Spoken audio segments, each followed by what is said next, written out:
noite, boa tarde, bom dia.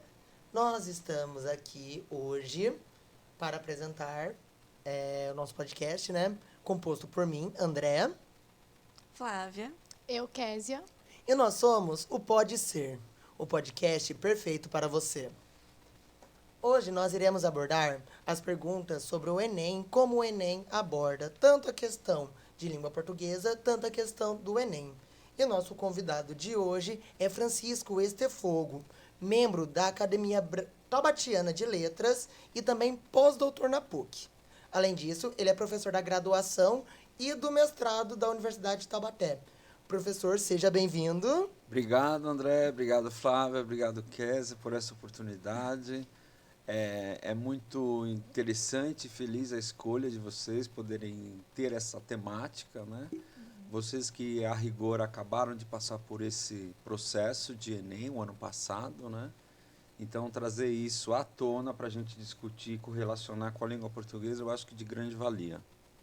Muito obrigado. Também gostaria de agradecer à Universidade de Taubaté e o departamento do SEM, que nos disponibilizou, né, para gravarmos aqui. E eu gostaria de começar, Francisco, sobre a sua opinião sobre as provas de linguagem, né? Você concorda que o Enem, ou discorda no caso, se avalia bem ou não as competências dos alunos? Em língua, né, perdão. Olha, André, assim, se a gente observar as últimas temáticas, né, dos últimos 5 anos de redação do Enem, elas são muito ligadas ao que a gente chama da vida que se vive, que Marx e Engels propagou. São questões sociopolíticas, né, de tamanha ordem, né, que a gente tem visto nos últimos 3, 4 Enems, a questão de valorização dos desafios da população tal, valorização dos desafios das ações dos povos originários, da invisibilidade e assim por diante. Então, a princípio, do ponto de vista temático, eu entendo que sim, que eles trazem possibilidades de desenvolver um texto argumentativo, né, e que gera essa reflexão, que eu acho que é o que falta a gente na escola fazer. Falta esse casamento. Então, assim, por isso que talvez tenha uma grande dificuldade, e a gente sabe que as notas 1000 foram pouquíssimas frente à vastidão de candidatos, e é uma pergunta a se fazer, né? Então, assim, como ensino médio, como as propostas de ensino de língua portuguesa estão desenvolvendo situações educativas que possam expandir essas habilidades de escritas crítico-argumentativas para os alunos e alunas do ensino médio. Então, assim, parece que tem um buraco aí, né, de tantos milhões e um número muito reduzido, ínfimo, perto dos que fazem o Enem. Agora, assim, se avalia bem, era importante a gente pensar quais são os critérios. Talvez isso precisasse ser mais bem divulgado em algum edital, alguma coisa. Quais são os critérios? Mais ou menos se tem, né? Eu acho que é uma questão de buscar. Eles devem ter isso, dos alunos buscarem, e cursinhos devem ter isso, né? Mas também eu acho que poderia ser algo preparatório na própria escola, né? Que é o lugar, assim, a princípio, que você vai ter esse desenvolvimento, esse espaço escolar de desenvolvimento da argumentação escrita. Então, tem que avaliar bem esses critérios e como esses critérios são divulgados para os alunos, né? Porque tem aluno que faz e não tem a noção de como ele vai ser avaliado. Ou ele faz as práticas, e será que essas práticas nas escolas são avaliadas do mesmo formato que o próprio Enem? Ou o docente ou a correção recai apenas nas questões gramaticais discursivas? Então, era importante alinhar como exame o que se faz de prática e o que se avalia per se, né, na própria prova. Então, o senhor não acredita que atualmente na rede isso seja acessível aos alunos, certo? Olha, assim, é difícil falar de forma geral, né? Como tudo na vida, mas pelo conhecimento que eu tenho, pouco se escuta, né? Vocês poderiam falar mais do que eu até que acabaram de atravessar esse momento, né? Vieram do ensino médio, um ano Sim. direto, vocês vieram direto no ensino médio Eu no sim. passado. Eu sim. Então, você atravessou esse momento, né? Sim. Então, Bem complicado. algo então, é um calcanhar de Aquiles. Sim. Então. E o que você pensa sobre os temas escolhidos para a redação do Enem nos últimos anos? Muito, muito bem escolhidos. É. Né? Eu acho que muito bem escolhidos, mas para fazer essa proposta deles, realizar essa proposta, entregar esse produto que eles pedem, eu entendo que é preciso ter uma posição crítica muito aprofundada, coisa que eu acho que falta. Falta, de uma certa forma, na humanidade. Né? Eu acho que o que a gente tem aí, que é o gargalo da humanidade, já visto o que está acontecendo com o mundo, né? Polarizado, com ideias negativas, né? Com ideias que dizimam a humanidade ou invalidam a humanidade, né? Porque, a princípio, a gente tem que pensar na humanidade como figura que nos iguala, como uma dimensão que nos iguala. Mas por conta dessa criticidade e a divulgação deliberada, principalmente por conta das redes sociais e internet, de que tudo vira uma verdade, então precisa ter essa criticidade, e daí a gente vê que não tem, porque as pessoas, se qualquer coisa que você põe lá, como já dizia Umberto Eco, um filósofo italiano, né? Grandíssimo Umberto Eco, lá nos idos de 95, 96, ele já previa que a internet ia ser as aldeias dos idiotas, que todo mundo ia falar a verdade. Então, assim, para você, até que ponto aquilo é, né, real, é empírico, é preciso ter essa criticidade. Então, pelo nível de educação geral que a gente tem da escola brasileira e pelo que pede, eu acho que é um espaço muito grande.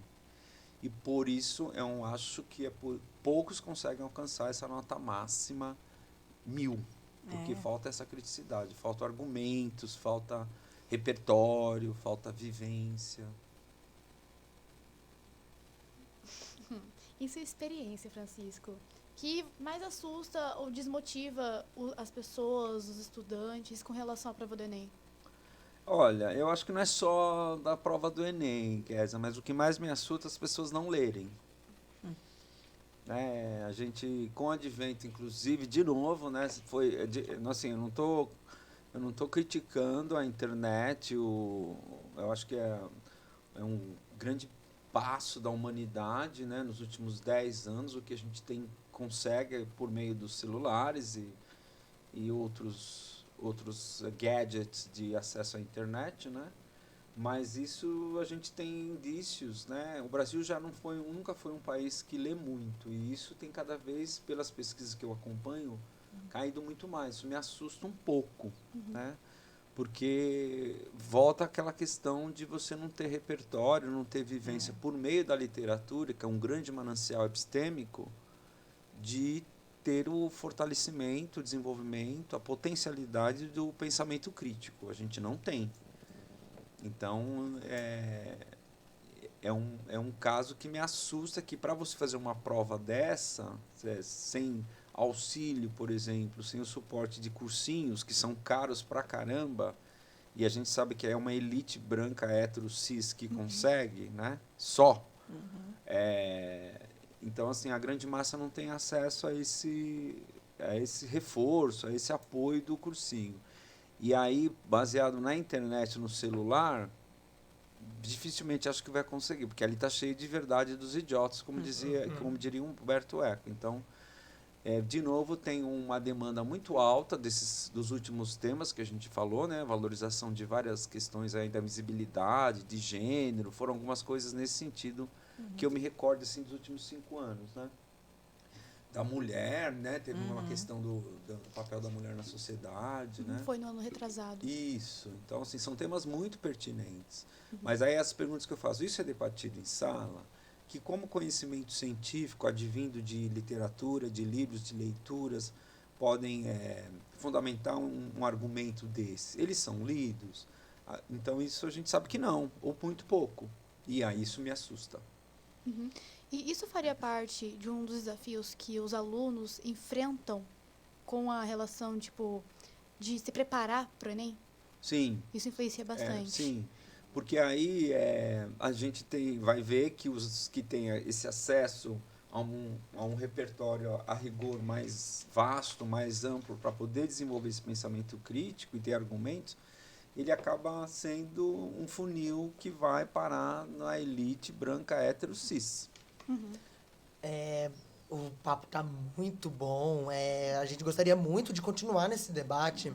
Porém, eu gostaria que você pudesse deixar alguma reflexão do que esperar para os próximos anos envolvendo o Enem, nesse sentido, assim, como podemos abordar isso dentro de sala de aula para gerar essas discussões e os alunos poderem conseguir ter um desempenho melhor dentro do texto. Eu entendo, André, frente ao que a gente tem tido nos últimos anos, né, como temáticas sociopolíticas, né, muito pertinentes, eu acho que é preciso trazer essas temáticas para dentro da sala de aula, numa perspectiva interdisciplinar. Então, assim, o professor de geografia que traga, de história, de língua portuguesa, porque a gente tem feito, como escrever bem, para você poder defender uma ideia bem, um argumento consolidado, sustentável, porque senão a gente, assim, a princípio faz algo no ensino médio que pedem lá um produto que você não teve a mínima chance de discutir, né? Então, isso implica formação docente contínua, né? Estudos regulares, envolvimento dos discentes em situações o que a gente chama de praxis engajada da educação, que vá fazer alguma coisa com essas temáticas sociais que, mais do que nunca, depois dos últimos 5 anos, elas têm se tornado prementes na discussão do brasileiro, pelo menos o que traz situações de opressão muito grande, a gente tem visto aí nas últimas semanas grandes casos, repercussões nacionais de feminicídio, né? E aí, para complementar, não sei se vocês tiveram a oportunidade de ver aquele episódio, aquela série Adolescência, que está na Netflix, que trata dessa questão de um aluno de 13 anos de fazer o que fez. E isso tem tido uma repercussão muito grande no meio acadêmico, né? Pelo menos dos quais eu faço parte. Então, é trazer essas temáticas para discutir, não fugir delas, né? Então, a gente sabe que tem escolas que, se você trouxer uma temática de diversidade cultural, sexual, não querem abordar isso, porque é um assunto muito penoso. Não estou falando que seja fácil. Um assunto muito cabeludo. Então, vamos ver só o que tem lá no livro didático. Só que o mundo, a vida que se vive, como dizia Marx e Engels, ela é muito mais dark do que os livros didáticos. Tem né? que ser resistência, né? Não tem jeito. Exatamente. Você tem que vir com... É o que você falou tudo, eu acho, André, que você tem que desenvolver essa resistência, mas discutindo as questões prementes que assolam a sociedade contemporânea brasileira, né? No mundo, né? Ainda mais agora com o louco lá, mexendo em tudo que é tarifa, como se fosse um dominó e causando o que está causado, né? Então, nós queríamos agradecer, professor, doutor Francisco Estefogo, por ter aceito o nosso convite. Obrigado a vocês. Eu acho que é uma iniciativa muito legal. Continuem com... Gostei muito do Pode Ser. Achei muito criativo. Levem isso a cabo. Por que vocês não tentam ter regular um podcast? Deu muita vontade de continuar, né? Mas, infelizmente, o nosso tempo é curto. Mas, Sim, sabe? foi muito bom o papo, ver um pouco da sua visão sobre esse tema, porque é um tema que repercute Espinhoso, todos os né? dias, né? Obrigado pelo convite, obrigado por compartilhar conhecimentos. Sempre é muito bom. Nós agradecemos também ao estúdio da Unital, ao departamento do SEM. Muito obrigada por ter nos disponibilizado esse estúdio maravilhoso. E para você que está nos assistindo, muito obrigada pela preferência. E a gente espera que você tenha gostado do nosso conteúdo. E fica para uma próxima. Até mais. Beijo, obrigado, Tchau. gente. Tchau.